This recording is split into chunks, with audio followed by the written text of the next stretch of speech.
Good morning, guys. Thank you for coming to another lesson of remote learning. If you haven't done so already, please complete the retrieval quiz for the start of the lesson. Come back for your answers. So pause the video, complete your retrieval quiz. Okay, so let's green pen our answers. Make sure that you are ticking, self-correcting, adding in the ones you aren't sure of. So during oxidation, oxygen joins with the substance. When iron reacts with oxygen, it makes iron oxide. When carbon reacts with oxygen, it makes carbon dioxide, or I will accept carbon monoxide. Number 4, if magnesium reacts with oxygen to make magnesium oxide, the product must be magnesium oxide. The reactants, therefore, are magnesium and oxygen. When a carbonate decomposes, it gives off carbon dioxide gas. When green copper carbonate decomposes, we can see a colour change, or we can see bubbles forming inside of the powder. The formula for carbon dioxide is CO2. Make sure you are putting the 2 at the bottom and not at the top to show that it's squared. It is at the bottom.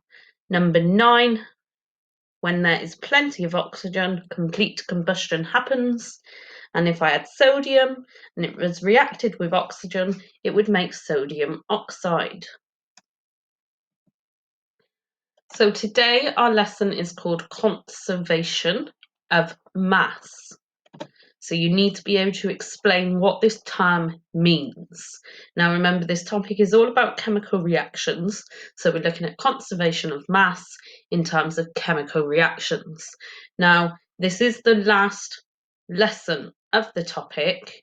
And then after this lesson, we'll summarise our learning and bring it all together. So 2 new keywords today: mass. Mass is the amount of matter or particles in a substance. Now we measure that in grams or kilograms. A closed system. In chemistry, we can talk about an open system or a closed system. A closed system is a system in which no substances can enter or leave a reaction. So if you look at the screen, the image in the bottom right corner, you can see that we've got a test tube which is open. There's no lid or bung at the top. That is what we call an open system. So if we did a reaction in that test tube, it's an open system. Now, if we put a lid on that test tube or a bung in the top or a balloon over the top, it would be a closed system as no substances can enter or get out of that system. So before we move on, I just want to give you a minute to think about what this term actually means. What does conservation of mass mean? Now, usually I'd get you to put up your hands and give me some feedback, but I won't ask you to do that because your arm will be aching after holding it up for so long. So let's break it down, just like we broke down thermodecomposition. Let's break down conservation of mass. So, conservation. Now, you might have heard of this word in terms of other things around you in everyday life. So, for example, we can conserve our resources on Earth. We can conserve old buildings. We can work to conserve wildlife. And we can work to conserve water in our everyday lives. Now, what does that mean? What does conservation actually mean? So conservation means to prevent the loss of something. So, for example, if we conserve wildlife or we conserve a species, we're actually stopping the loss of it. If we conserve water, we're saving on our water. So conservation means to prevent it breaking down, to prevent the loss of it. So conservation of mass. Mass, you should know what mass is, okay? Mass is the amount of stuff, the amount of matter in an object. So for example, an elephant will have a lot of mass, whereas the leaf will have very little mass. And we can measure mass, and we can compare masses using a balance. Now, in the lab, we have a digital balance. In everyday life, you call them scales. So if we know that mass is the amount of matter in an object, is the amount of particles in a substance, conservation of mass means to stop the breakdown of a substance, stop the loss of substance. So how does this actually relate to the topic that we're learning? How does this relate to chemical reactions? So let's look at the term in relation to chemical reactions. So let's look at when carbon reacts with oxygen, it makes carbon dioxide. Now remember guys, we can show that reaction with a word equation with our reactants at the start. So our carbon and oxygen reacting at the start goes to make our product, our carbon dioxide. So rather than writing it out in a sentence, we can put it into a word equation. You also know that we can use a symbol equation also. So C for carbon plus O2 for oxygen gas goes to make CO2, carbon dioxide. Now, in chemical reactions, no atoms are created or destroyed. They are just rearranged. So if no particles are being created or destroyed, the mass at the start of a reaction must be the same as the mass at the end of a reaction. So if I started with 50 grams of reactants, I should get 50 grams of product. So if we look at the particles in this reaction, you can see that I've got 3 particles at the start, I've got 3 particles at the end. So the mass must remain the same. And that is what we call conservation of mass in a chemical reaction. So if we look at an example here, if we had 12 grams of carbon and we reacted it with 32 grams of oxygen, what do you think the mass of the product would be? So I'm starting off with 12 and 32 grams. What should the mass of carbon dioxide be? Now remember, the mass at the start of the reaction, the mass on the left-hand side of the arrow should be the same as the mass on the right-hand side of the arrow, the mass of the products. So guys, in any science questions, you can use a calculator. So what you would do is you would add the mass of the reactants together and it should give you 44 grams. So actually at the start you have 44 grams, at the end you have 44 grams, which is showing me that the mass in that reaction has been conserved. So a more simple way of describing conservation of mass, we say the mass of reactants equals the mass of the products. Now, this is called the law of conservation of mass. So, the law of conservation of mass states that no atoms are lost or made during a chemical reaction. Therefore, the mass of the products equals the mass of the reactants. So if you look at the top right-hand corner, you can see we've got a closed system. We've got a reaction taking part on top of a balance. It starts off at 100 grams. If we react that coal and we burn it, the end, you can see we've got 100 grams. Now that is a combustion reaction because coal is a fuel. As it reacts, it releases carbon dioxide and water vapour. Now remember guys, if we didn't have that closed system, if we didn't have that dome over the top of the reaction, the carbon dioxide gas would escape to the surroundings and it would appear that the mass would have gone down. And that is why we need to have a closed system. So any gas produced doesn't get lost, doesn't escape from the system. If you look at the bottom right hand corner, we've got a test tube of sulfur. We react it with iron. We're heating it. After we've heated it, it makes iron sulfide. Now you can see that at the start of the reaction, we've got 32 grams of sulfur, 56 grams of iron, and when they react and join together to make a product, we get 88 grams of product. So actually, the mass of my reactants is equal to the mass of my products. Now remember guys, conservation of mass will only work in a closed system. If the system is open and the reaction produces gas, the gas can escape and it will appear that the reaction has lost mass. Again, if I have an open system and I allow gas into the reaction, it appears to have increased in mass.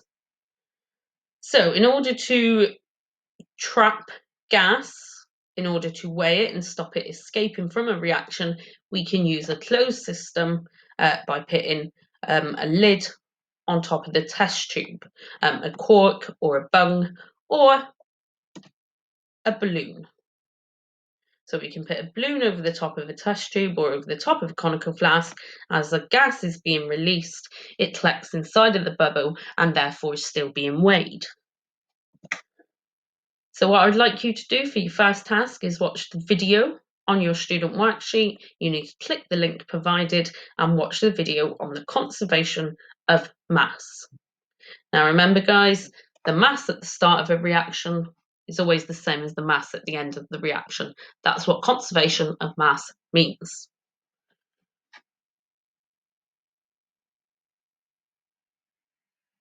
Okay, so now that you've watched that video, we can now move on to the next task. So copy and complete, where you don't have to copy it because it's already copied down on your student worksheet. All you need to do is use one of these keywords at the bottom of the screen to complete the sentences. This shouldn't take you any longer than 2 minutes.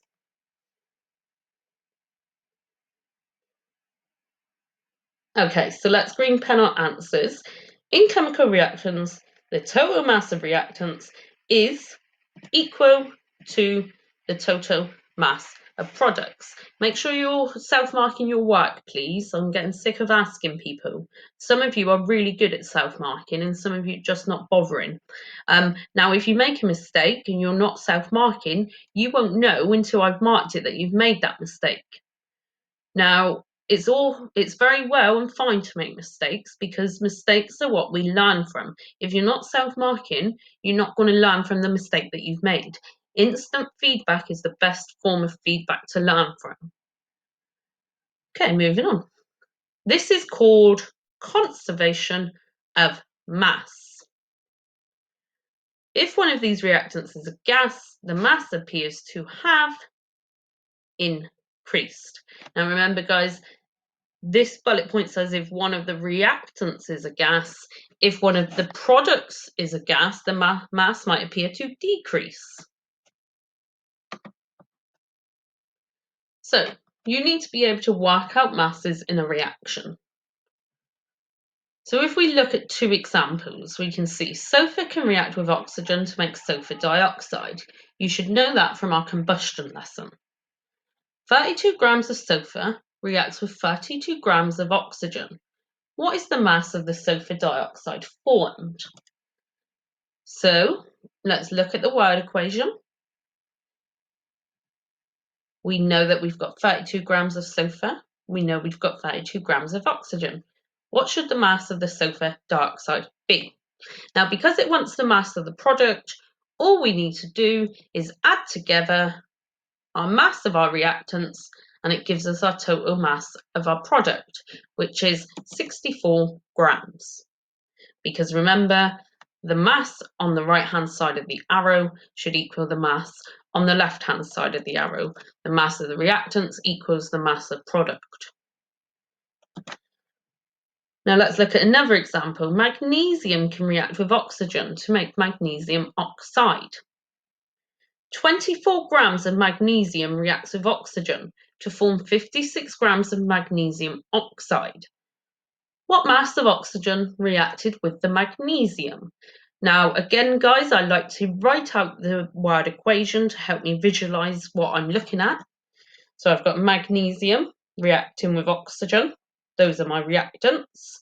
It goes to make a new product of magnesium oxide. So the question tells me I've got 24 grams of magnesium. It tells me I've got 56 grams of magnesium oxide. So it wants to know the mass of one of the reactants. So how do you think we're going to work that out? Remember, this side should equal 56 grams. Well, we've got 24 grams so far. We need 56 grams in total. So to work out the missing number, you need to do 56 minus 24, and that leaves us with 32 grams of oxygen. So if we're working out the mass of the product, it's relatively straightforward. If the question wants us to work out the mass of a reactant, we need to do a subtraction. So as you can see, we know the mass of the product is 56. One of the masses of the reactants is 24. So if we take 24 away from the mass of the product, we are left with the remaining mass of the reactant. Okay, so what I would like you to do is have a go at working out the missing masses for the reaction below. You've got 5 reactions. The first 3 are relatively straightforward, and then the last 2 are a bit more challenging. Pause the lesson video, come back for your answers. Okay, so your answers are as follows. Now, with number 4, you needed to work out the mass of the oxygen, so you needed to do a subtraction of 28 minus 12. And then for 5,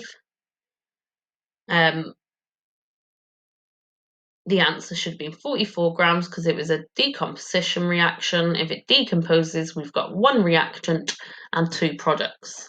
And you should know that from our thermal decomposition lesson. Okay, so task 4, making magnesium oxide and the conservation of mass. So you've got 5 tasks, 5 individual tasks here. You need to firstly watch the video on making magnesium oxide. You need to say what the magnesium reacted with. What was the name of the product made? I would like you to write the word equation and describe how this shows the conservation of mass. Pause the video, come back for your answers. Okay, so answers are as follows.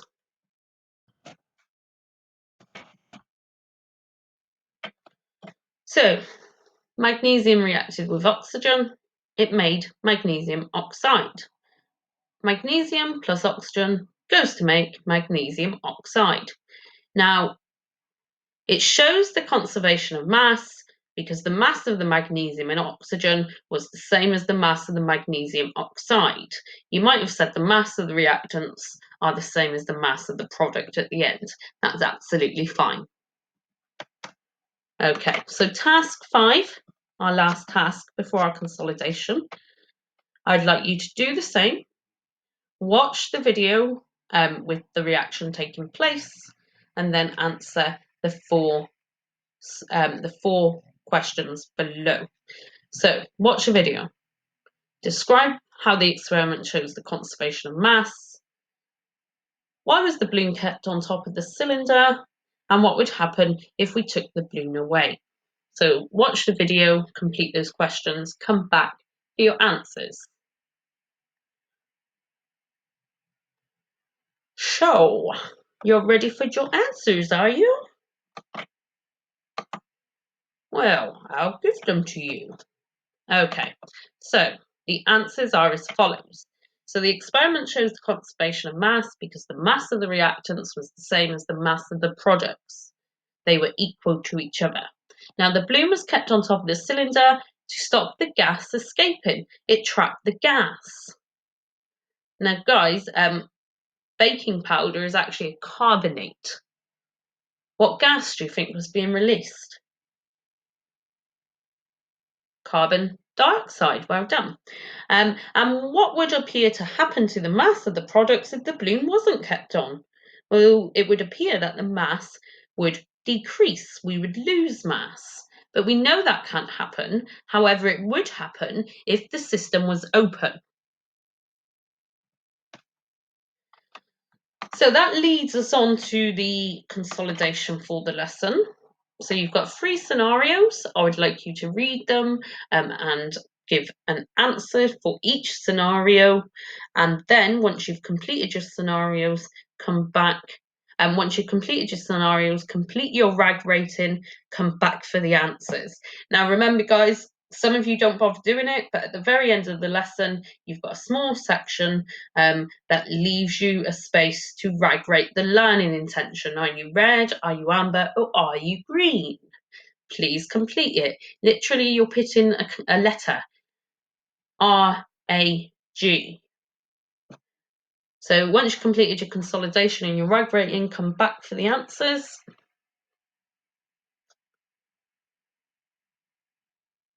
Okay, so well done. Remember, if you didn't, you were allowed to use a calculator, as I said earlier on in the lesson. In any science test, in any science exam, in any science questions, you are allowed a calculator. So, Sarah dissolved 30 grams of soap in 100 grams of water.